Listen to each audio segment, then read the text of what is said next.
Salut les amis. Alors, est-ce que vous connaissez les codes sacrés? Parce que c'est de ça dont je vais traiter dans cette vidéo. Les codes sacrés, vous savez, qui permettent de faire des guérisons, de concrétiser des intentions, des volontés, etc. Donc, ce seraient des suites numériques qui permettrait d'intervenir sur le processus de déroulement ou de concrétisation des événements. Alors, quand on considère que tout est mathématique dans cette matrice, personnellement, ça ne me choque pas, ou enfin même ça me paraîtrait logique qu'il y ait une façon d'intervenir à un niveau spécifique, un niveau occulte, sur la matière, sur le temps, sur les énergies, les directions des énergies, etc. Et donc, ces codes sacrés, il y a eu deux personnes qui les ont, comment dire, portés à la connaissance des gens. C'est Grabovoi, les codes de Grabovoi, c'est un russe, et Agesta, qui est, alors je sais pas si c'est un espagnol ou un sud-américain, il faudrait que je vérifie. Donc vous avez sûrement entendu parler au moins de Grabovoi, certains d'entre vous. Alors lui, il a été finalement condamné pour charlatanisme. Il a été condamné à 10 ans de prison. Donc c'est un russe parce qu'il avait promis la résurrection d'enfants morts, il me semble. Mais après, donc il y a eu comment dire, des quiproquos sur les termes. Enfin, les termes qui étaient employés, où lui, il disait que c'était pas la résurrection en elle-même, rendre vivant les enfants, mais bon, alors même ça, il faudrait que je relise le truc pour pas vous dire de bêtises. Mais toujours est-il que à la base, ce mec, c'est un universitaire, c'est un mec qui a fait des recherches incroyables et qui avait un niveau, il était reconnu au niveau scientifique par rapport à ses recherches et par rapport à tous ses travaux. Et donc à un moment, il aurait découvert une technique inédite pour soigner des maladies, et donc à l'aide de ces codes. Et donc alors évidemment il a été accusé de secte, etc., de dérive sectaire, mais j'aimerais dire, comme toutes les personnes qui ont trouvé, ou enfin à un moment qui ont présenté des techniques ou des process qui sont complètement différents de comment dire, de la doxa, quoi, qui diffèrent, quoi, qui divergent, et qui ne rentrent pas dans le commerce de toute l'industrie pharmaceutique, par exemple. Par rapport à tout ce qui est soins, c'est hyper notable. On le sait aujourd'hui qu'il y a plein de techniques de soins qui n'ont rien à voir avec toute la médecine qui est imposée dans le monde, et en fait qui viennent soit de techniques traditionnelles, soit de choses qui sont en rapport avec les énergies et qui sont basées sur un paradigme complètement différent de celui de la science. Donc tout ça, on le sait que c'est rejeté, et systématiquement c'est qualifié de secte. Et pourtant, il y a des trucs qui ont fait leurs preuves, qui ont été démontrés, mais c'est quand même directement qualifié de secte. Donc je me méfie quand même de cette attribution, toujours, voilà, c'est une dérive sectaire. Voilà, moi je me méfie toujours aussi de ça. Mais en même temps, c'est vrai qu'il y a plein de personnes qui ont fait commerce de procédés naturels en, comment dire, en faisant croire que c'était eux qui avaient inventé quelque chose ou que c'était eux qui détenaient le pouvoir d'appliquer ce process, alors que n'importe qui pourrait le faire. Juste, c'est quelque chose de naturel mais qui est inconnu du grand public. Donc on a vu aussi souvent ça qui était utilisé par des personnes afin de s'enrichir personnellement, afin de par rapport à des intérêts égotiques, etc., d'argent, de notoriété, de pouvoir. Donc voilà, tout ça, ça rentre en compte aussi. Et donc voilà pour Grabovoi. Alors c'est des gars les deux qui sont de notre époque, hein. Grabovoi, il est né en 63 je crois. Donc je crois qu'il est toujours vivant. Et Agesta, donc lui, il fait des canalisations. Donc il canaliserait un personnage alors alors mince, c'est pareil, il faut que je vérifie parce que j'ai plus les noms dans la tête là. Qui date de 1666. Et donc je vais vérifier tout de suite. Alors c'est plus exactement José Gabriel Agesta. Et lui, il conditionnerait, pardon, canaliserait, c'est bizarre ce lapsus, des canalisations de Guru Gobinda, qui est né en 1666. Au passage, je remercie Marie-Lise qui m'a transmis les codes d'Agesta il y a quelques mois, que je connaissais pas, je connaissais que Grabovoi. Et donc merci à elle. Et donc elle les utilise depuis longtemps et me certifie que ça fonctionne.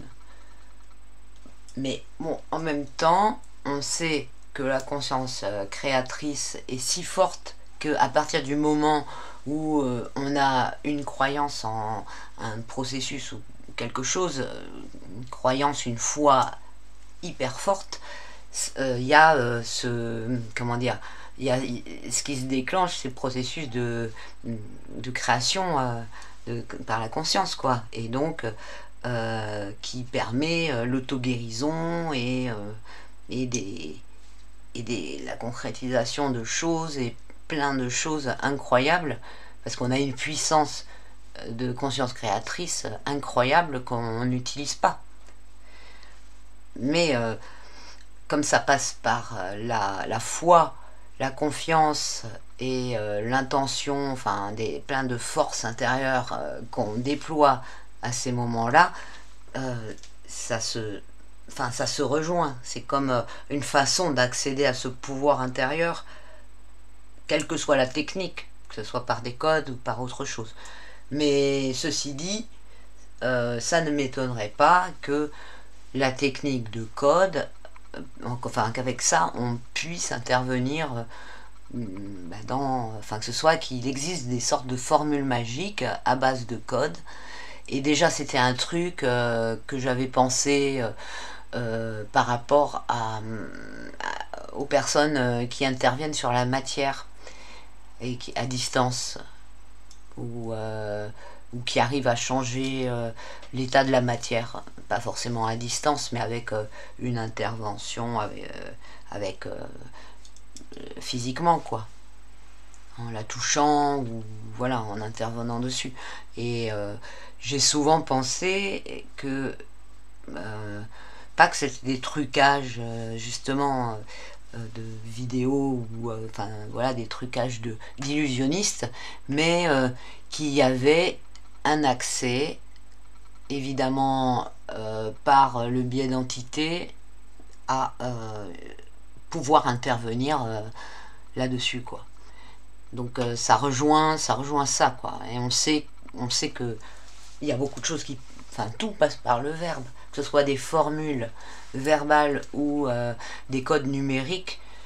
C'est pas la même langue, mais c'est le même procédé en fait, en quelque sorte. Alors, Agesta, lui, en fait, il est vénézuélien et il est né en 1963. Donc, c'est vraiment des personnes contemporaines. Je vais pas refaire la vidéo, mais là, je viens de jeter un coup d'œil sur les... comment dire, sur ce que je vous ai dit là, par rapport à Grabovoi. Et donc, en fait, c'est lui qui est né en 1963. Et c'est en 2008, il a été condamné à 11 ans de prison.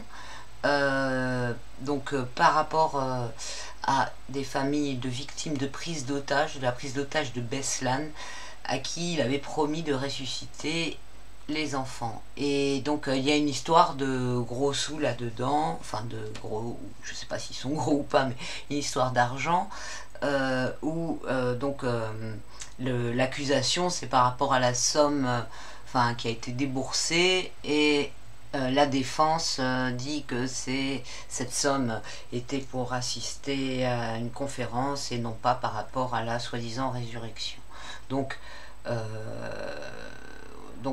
voilà, il y a des trucs pas clairs, et évidemment, comme tout, toujours, c'est toujours exploité à des fins d'argent, quoi. Mais cependant, à la base, il y a quand même quelque chose qui existe. Je vais vous faire aussi un petit topo là de Grabovoi. Donc il appartient à l'Académie internationale d'informatisation. Il est né au Kazakhstan et était à son tour conseiller du service de l'aviation fédérale russe. Mais il est devenu célèbre pour ses recherches sur les nouvelles technologies de la conscience qui se sont récemment fait connaître dans le monde entier. Et on pourrait dire, par exemple, Guillemant, lui aussi, c'est un scientifique qui, en faisant des recherches par rapport à l'intelligence artificielle, a, comment dire, a pu prouver que il y a une autre dimension, que la conscience n'est pas dans le cerveau, quoi. Que c'est pas le cerveau qui produit la conscience. Et toutes les thèses qu'il a développées sur les synchronicités et des expériences aussi qu'il a faites sur le hasard et les synchronicités. Donc à un moment, en fait, certains scientifiques, leurs recherches rejoignent l'ésotérisme ou des phénomènes dits surnaturels ou des choses qui sont pas de l'ordre de la science dans lequel ils évoluent, quoi. Et généralement, à partir de ce moment-là, ils sont aussi rejetés par leur père. PAIR.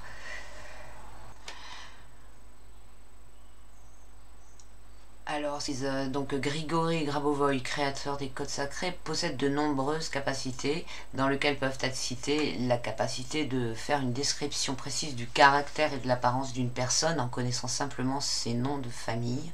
Vous pouvez également suivre les informations des gens, quelle que soit la langue et la distance à laquelle ils se trouvent, ainsi que détecter et diagnostiquer les défauts technologiques à longue distance. D'un autre côté, ce scientifique prétend être connecté à la source divine de la création, ou ce que nous appelons Dieu. Il possède la merveilleuse capacité de matérialiser et de dématérialiser différents objets. Donc c'est ce dont je vous parlais tout à l'heure, hein. Ça m'étonnerait pas qu'il y ait des techniques pour intervenir sur la matière, des techniques occultes, ainsi que pour guérir des maladies comme le cancer. Alors il parle du sida là, donc ça vaudrait de faire un tirage d'ailleurs sur le sida. Je vais pas en parler maintenant, mais il y a beaucoup de controverses là-dessus, puisque le virus il a jamais été isolé, hein, comme bien d'autres virus. Donc grâce à une technique ou une méthode basée sur des numéros ou séries de codes. Ils ont été appelés codes sacrés et sa technique a été enregistrée auprès des Nations Unies. Et même le ministère russe de l'éducation l'a approuvé comme discipline indépendante. C'est une nouvelle technologie de conscience qui a été développée par lui, qui fait valoir que, à travers la pratique constante de répétition de ces codes sacrés, avec une orientation appropriée sur les combinaisons spécifiques d'une série de nombres, il peut aider à guérir de nombreuses maladies et situations dans la vie des gens. Selon Grabovoi, il est possible de maîtriser la technologie du contrôle des événements en utilisant la concentration mentale et à travers les codes sacrés. Parvenir à une compréhension des processus dynamiques des événements externes et de l'univers qui est composé de nombres afin que chacun puisse contrôler les processus créatifs et les manifestations physiques en utilisant la conscience et l'âme qui remplit le code du facteur de contrôle afin qu'il puisse se générer et guérir au niveau cellulaire. Alors, là aussi, on peut se dire, si ça existe vraiment, cette technique, elle doit forcément être utilisée à des fins néfastes. Hein. Si ça peut intervenir justement sur des processus, comme ils disent, dynamiques d'événements physiques terrestres, voilà, on peut faire ce qu'on veut à partir de là.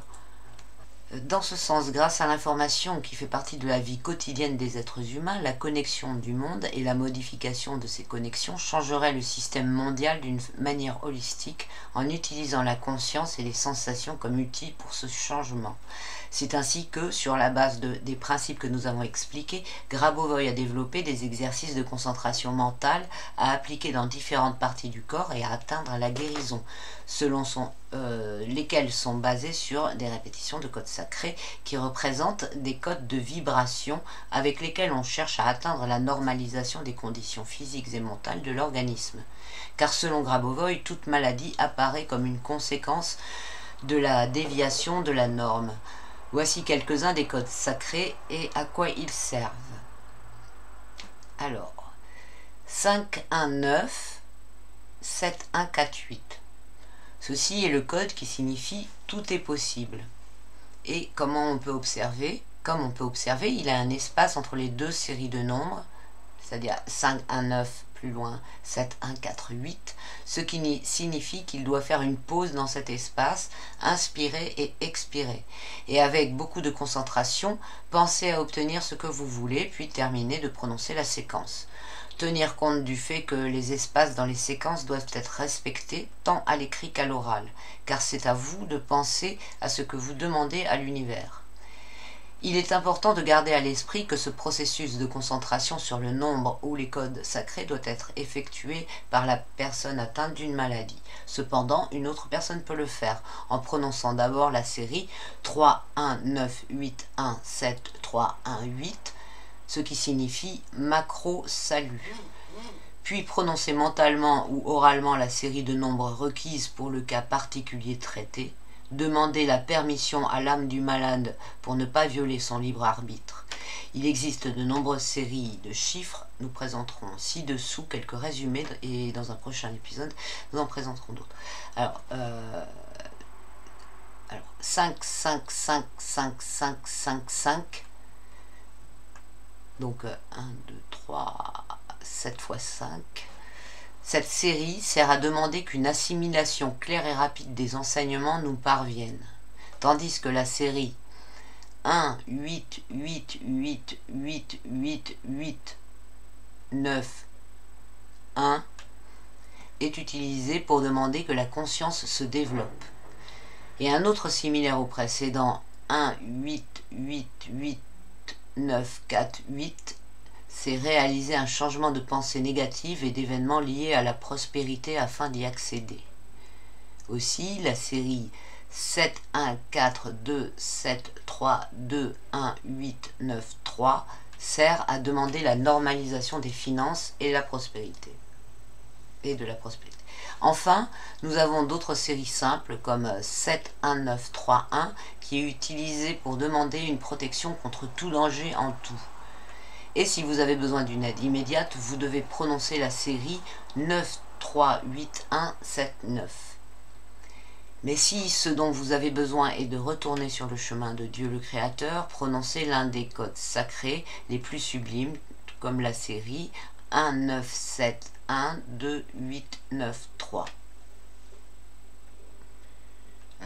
entre parenthèses, c'est marrant, enfin c'est marrant, c'est singulier parce que justement ceux qui ont, enfin c'est quand même contradictoire avec tout ce qui va être religieux, qui va dire que seul le chemin de Jésus peut les amener à Dieu, et surtout pas des, enfin tout ce qui est de l'ordre de l'occulte comme ça. Donc enfin voilà, je voulais juste relever ça. Donc ça c'est Grabovoi. Par contre Agesta, lui, bon, je sais pas son histoire, déjà tout est en espagnol. Mais lui il préconise de dire 45 fois les codes en fait, et de les répéter tous les jours. Alors ça varie entre 3, 9 et 21 jours. Donc la personne qui m'a parlé de tout ça m'a conseillé 21 jours. Elle m'a dit qu'elle, elle fait 21 jours. 45 fois par jour, la répétition pendant 21 jours. Alors ces codes, donc de Agesta, ils sont, comment dire, canalisés par, alors il s'appelle José Gabriel Uribe, Agesta, et ils ont été canalisés avec Isabelle N. Et ce serait des messages transmis de Maître Ascensionné, Mère Marie, Mère Divine, Shekinah, Archange Raphaël, Jophiel, Michel, Uriel, Jean le Bien-Aimé, etc. Selon l'archange Raphaël, ce sont des codes de l'époque de l'Atlantide. Ils étaient aussi un cadeau pour les gens de cette époque. Puis, avec la chute de l'Atlantide et la diminution des vibrations sur la planète, ces codes n'étaient plus utilisables. Maintenant, nous sommes à nouveau au même de la vibration et ces codes numériques sont totalement à nouveau fonctionnels. Il existe plusieurs groupes de codes qui s'appliquent différemment, qui seront détaillés ci-dessous, chacun. Et donc voilà, parce que ça c'est l'introduction du livre, dont je vous mettrai, si ça vous intéresse, le PDF en lien. Alors il y a aussi plein de sortes de codes de nettoyage, de protection, pour se nettoyer de toutes les saloperies dont on nous empoisonne, etc. Et là, donc, j'ai mis l'introduction du livre, j'ai fait une traduction Google espagnol-français, et il dit,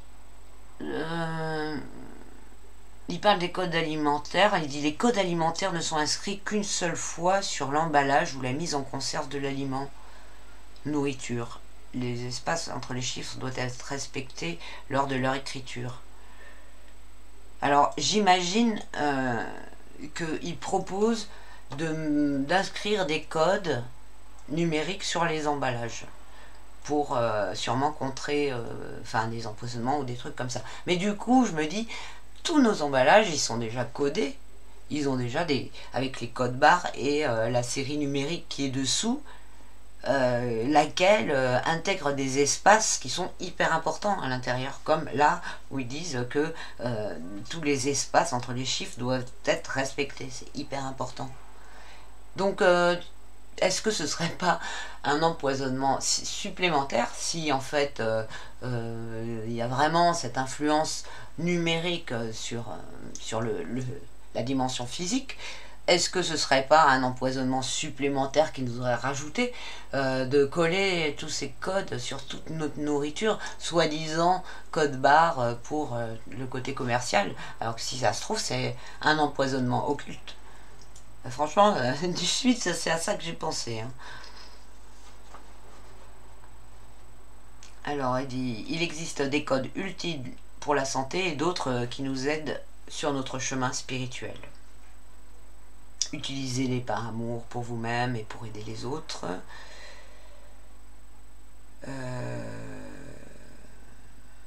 Voilà. Voilà, après, évidemment, il dit de remercier à l'issue de la demande et de l'énonciation des codes. Voilà.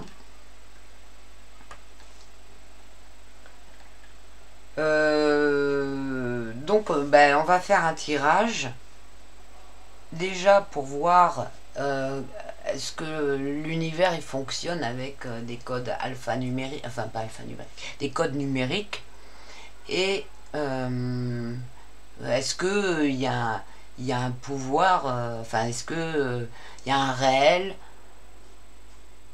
il y a une réelle influence si on les utilise ben, dans la concrétisation, quoi, dans notre dimension. On va voir tout ça. Non, je ne vais pas demander si l'univers fonctionne selon selon un mode numérique, puisqu'on le sait déjà. Je vais demander est-ce que on peut intervenir à l'aide donc de code numérique, est-ce qu'on peut agir concrètement. Et après, j'interrogerai sur les deux, quoi, sur Grabovoi et sur Agesta. Parce que là, ça fait déjà une demi-heure. La vidéo, elle va être super longue sinon. Donc, est-ce que on a la capacité d'intervenir à l'aide de code, d'intervenir dans la matière, sur le déroulement des événements? Est-ce qu'il y a la possibilité de ça pour les humains? Enfin, je sais pas s'il dit pour les humains, c'est peut-être pas des humains les mecs. Ah ben non, puisqu'ils disent que nous on peut le faire. On n'est peut-être pas des humains en fait, nous. Je vais même pas en fait préciser. Je vais dire est-ce que il y a la possibilité d'intervenir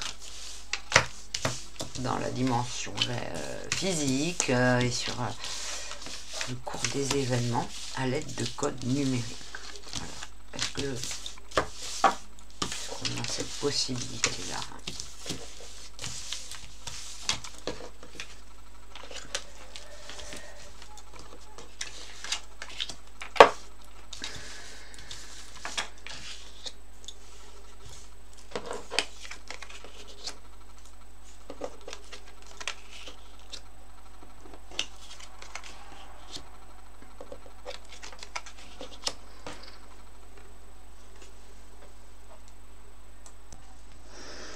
Alors, donc là, la réponse pour moi, elle est positive. Et je vais vous dire pourquoi.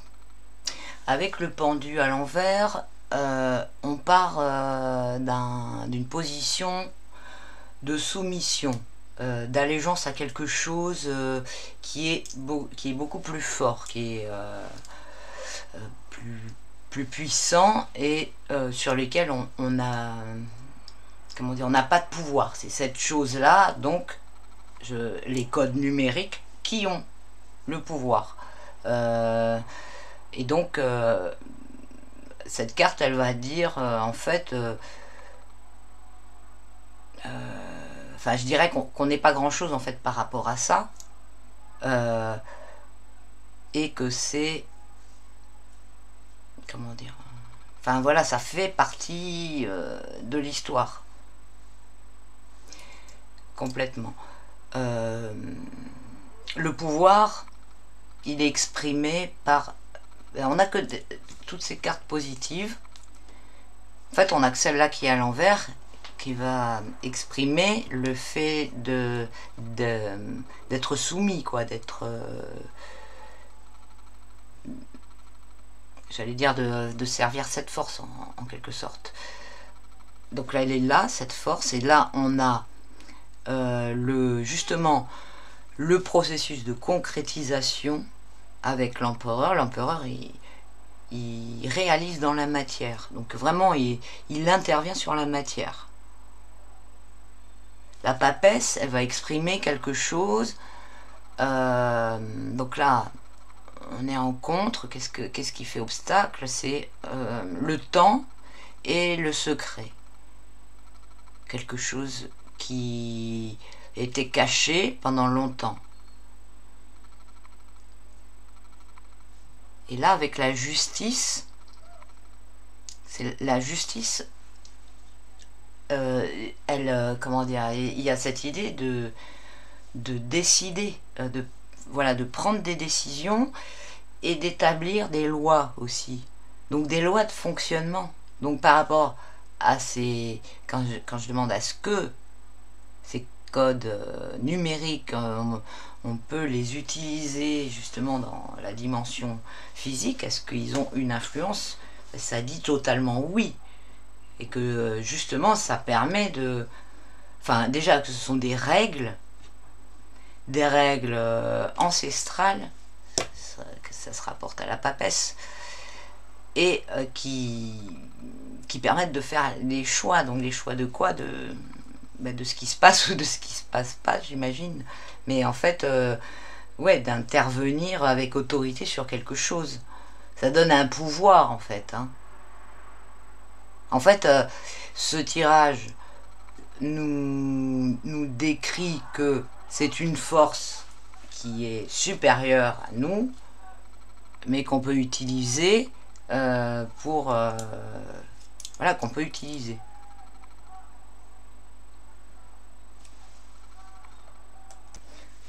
Si on avait eu des cartes inversées dans les autres, là ça aurait signifié que le pendu était dans un délire mystique et que il avait vraiment une façon complètement farfelue de considérer la réalité, et que voilà, il se barre dans des délires. Mais les autres cartes, elles sont à l'endroit. Donc ça c'est hyper important pour interpréter le pendu qui lui est à l'envers. Mais justement, à propos de délire mystique, etc., c'est de cette façon-là qu'est présentée cette technique de code numérique. Donc c'est aussi pour ça qu'il est à l'envers. Et là on passe d'un délire à une normalisation en fait, avec la justice.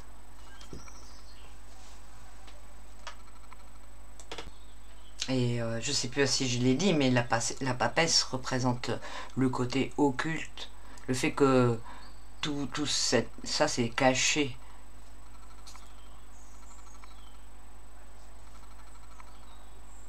Donc ça s'oppose au fait que ce soit effectivement efficace. C'est efficace, mais c'est occulté.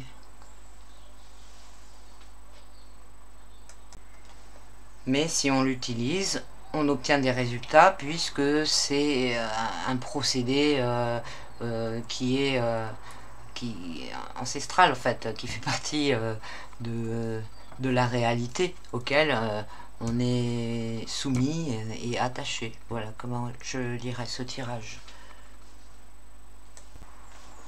Alors, si on fait la totalité des lames, on a 12 plus 2 plus 4 plus 8.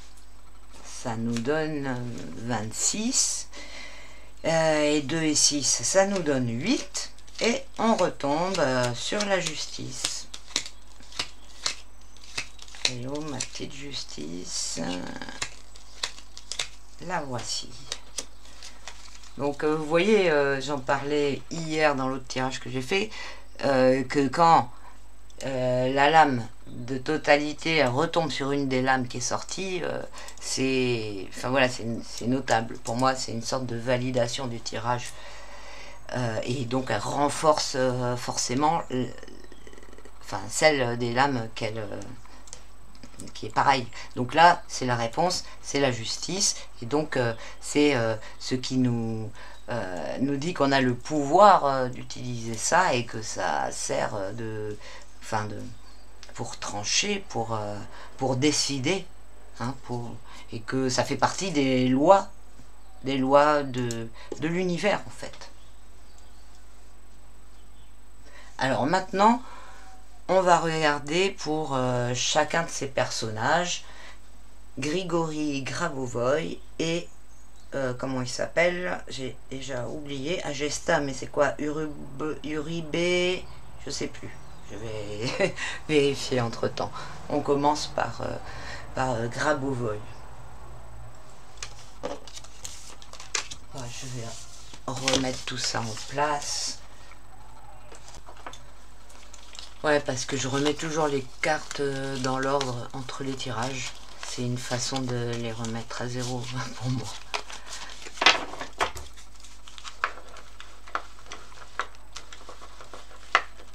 Donc, Grigori Grabovoi. Est-ce que ces codes, est-ce que les codes de Grigori Grabovoi sont efficaces? Ouais, on va demander ça. Est-ce qu'ils sont bien, pas efficaces, est-ce qu'ils sont vertueux?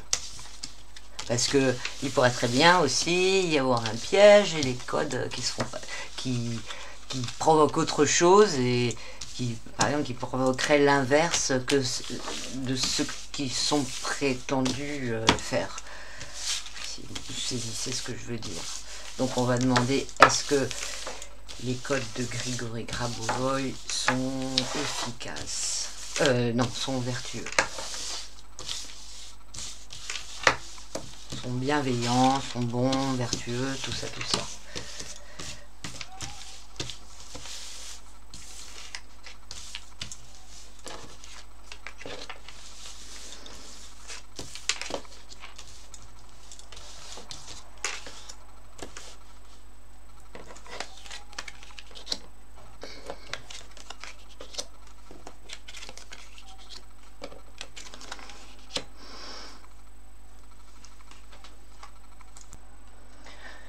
Alors, c'est bizarre, ce tirage, c'est comme si leur utilisation nous faisait perdre quelque chose.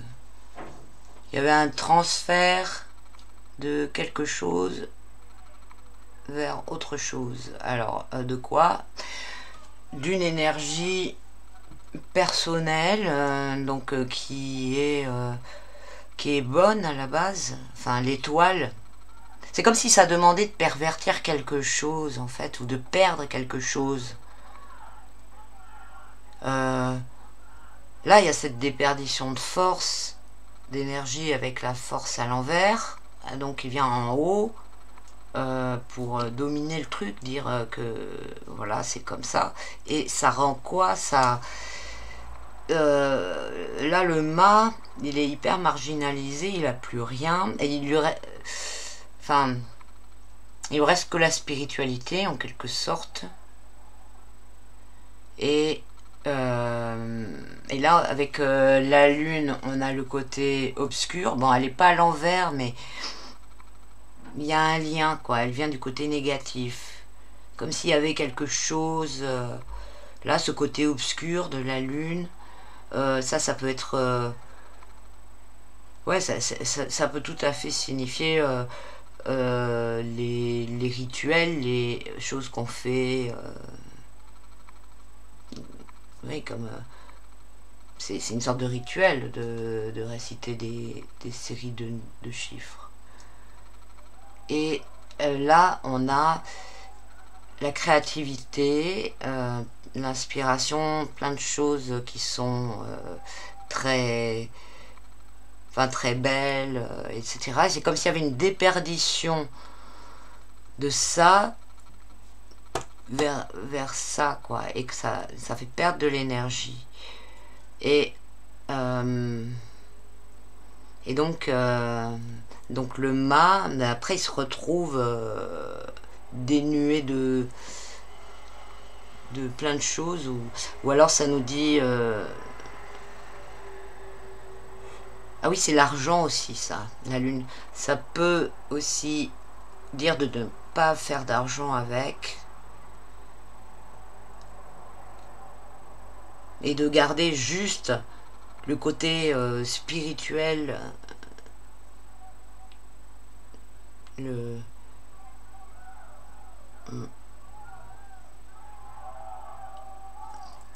après, pourquoi on aurait l'étoile là?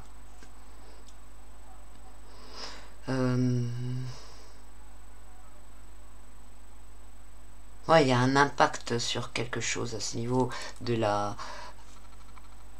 pureté ou tout ce côté... parce que l'étoile, en fait, elle est liée au divin. Enfin, c'est l'étoile intérieure, c'est le guide, c'est le côté... Alors peut-être que ça met en opposition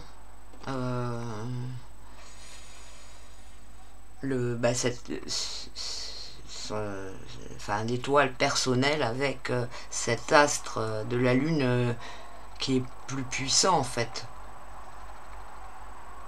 Il y a peut-être une déperdition au niveau personnel quant à l'utilisation de ça, des codes. Donc là on est avec Grabovoi.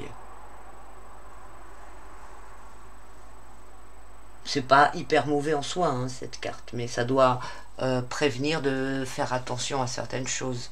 Bon, je vais le garder de côté parce que c'est intéressant de le garder et on va faire Gesta. Juste je vérifie son nom. Donc c'est Gabriel Uribe et Isabelle N.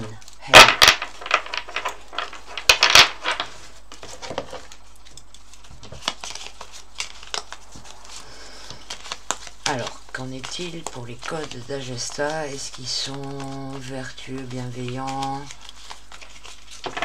inoffensifs? Est-ce qu'on peut les utiliser sans risque? Et est-ce qu'ils ont de l'efficacité?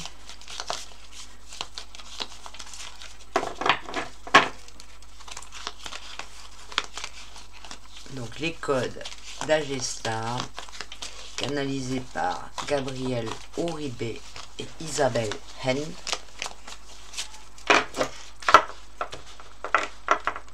Sont-ils bénéfiques?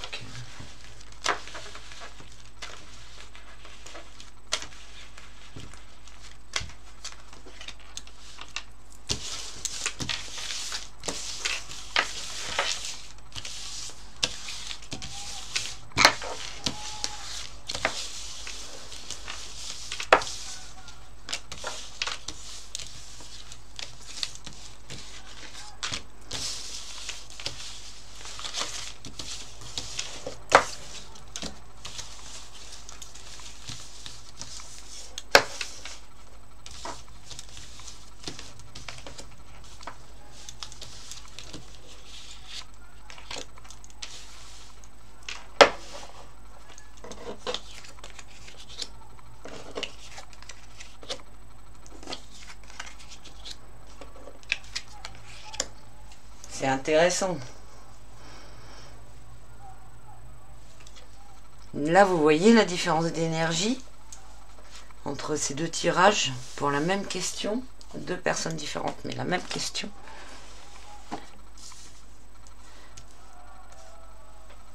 Là, ce qui est occulte négatif, ça devient une force, ça devient positif. Il s'agit de faire le bon choix, en fait, d'être vigilant par rapport à, comment dire, j'imagine ce qu'on demande, voilà, d'être vertueux, enfin, en soi, quoi, déjà. Là, on a le jugement, donc,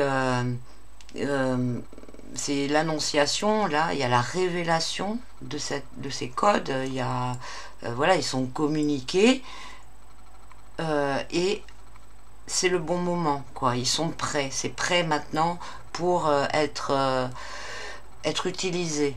Là, on voit, en fait, voilà, ici, en fait, on voyait que, en fait, ce qu'il a fait, sûrement, c'est par rapport à ce qu'il a fait, où il les a utilisés, il a utilisé cette technique à des fins pour gagner de l'argent et arnaquer les gens. En fait, c'est comme s'il avait perverti son âme, hein, en quelque sorte. Donc, j'imagine que cette vibration elle accompagne aussi ses codes, puisque c'est lui qui les a, entre guillemets, inventés, parce que lui prétend les avoir trouvés scientifiquement. Lui, il les a canalisés de, comment dire, d'entités bienveillantes du monde astral. Voilà. Donc, elles sont prêtes à être utilisées là, etc. Et puis là, on a vraiment avec la tempérance qui est l'ange, la transmission de ce savoir. Là, il y a la transmission aux humains, quoi. Puis alors là, on a toutes les cartes droites, donc vraiment, je conseillerais vraiment plutôt d'utiliser les codes d'Agesta que les codes de Grabovoi. C'est vraiment clair avec ce tirage. Et alors, c'est marrant, parce que la personne dont je vous parlais, qui m'a fait connaître les codes d'Agesta, elle utilise ça et elle réfute les codes de Grabovoi. Pour elle, c'est pas bon, etc. Moi, je connaissais pas, donc j'ai pas du tout été influencée par ça, mais ça rejoint en fait son ressenti à elle et sa façon de, enfin, voilà, son ressenti, quoi. Donc c'est assez intéressant tout ça. Alors on va faire la totalité des lames. Je ne l'ai pas faite pour ces deux tirages. Alors pour Grabovoi, on a 11 plus 17 plus 18. Ça nous donne 46. Et ça nous donne 10 en réduction. 10, c'est la roue de fortune. Et encore en réduction, c'est le battleur. Alors c'est la roue de fortune. Le battleur, c'est le magicien, c'est aussi le charlatan, c'est un peu le bonimenteur aussi. Enfin, il peut passer pour ça. Hein. Donc, et la roue de fortune, c'est la fatalité, on va dire. Les choses qui... comment dire, qui s'enchaînent, qui découlent, une sorte de logique en fait, de conséquences.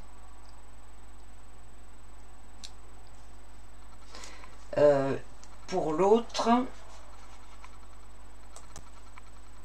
on a donc 20 plus 6 plus 18 plus 14, ça nous donne 58.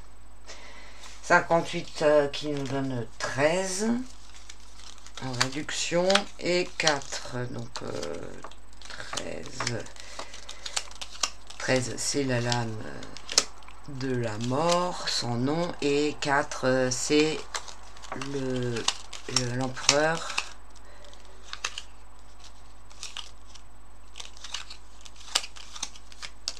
C'est marrant, intéressant. Tous les deux, ils ont deux cartes, alors que la plupart du temps, la réduction en donne une seule. Donc là, on a la transformation et la concrétisation, la construction. Ouais, voilà, enfin. Bon, ça me paraît logique par rapport... enfin voilà, au reste des cartes et puis à leur histoire à chacun. Bon, voilà, on va en rester là. Qu'est-ce que vous en pensez? J'espère que cette vidéo vous aura plu. Je vais vous mettre dans les descriptifs des liens. Un lien vers les codes d'Agesta, du coup. Je pense que c'est pas la peine que je vous mette ceux vers les codes de Grabovoi. Si vous les voulez, vous aurez qu'à aller les chercher, mais vu que ceux qui sont bénéfiques apparemment sont ceux d'Agesta, c'est ceux-là que je vais vous partager. Voilà, donc à votre tour, n'hésitez pas à partager cette vidéo, puisque, comme je vous ai expliqué, je ne suis pas du tout proposé dans les suggestions YouTube, puisque la chaîne est Shadowban, donc ça permet de m'aider, quoi, à soutenir la chaîne, la faire connaître. De même que mettre un pouce, vous abonner, laisser un com. Et vos coms sont toujours très intéressants à lire aussi, vos partages d'idées, de liens, etc. Donc n'hésitez pas. Et ceux qui souhaitent un tirage personnel, vous savez où c'est que vous pouvez me contacter. C'est à coquelicot75@gmail.com. Voilà les amis, je vous fais des grosses bises et je vous dis à bientôt. Ciao!